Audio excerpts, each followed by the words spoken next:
What are you looking for in terms of your investments right now? What are the trends that you're following? Well, my fund, Future Perfect Ventures, was one of the first funds 5 years ago to make a thesis out of the blockchain sector. So blockchain and cryptocurrency remain our core focus. It certainly worked out very well for us in the last 5 years, and we've seen more and more institutional acceptance of the sector, both in terms of actual crypto assets such as Bitcoin and Ethereum, but also blockchain infrastructure. So using blockchain infrastructure for more efficiencies in sectors like financial services, like healthcare, like media, offering better supply chain provenance and tracking of goods.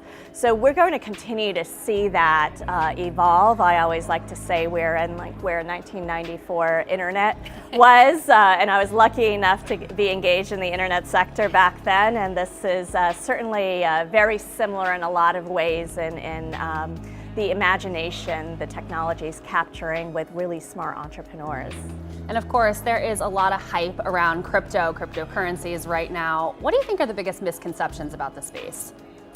Well, the fact that Bitcoin is only being used for money laundering and criminal activity, and I keep hearing that over and over again, especially amongst more established financial institutions. Certainly Jamie Dimon calling Bitcoin a fraud didn't help, but he's certainly backtracked since then, since making those comments last year.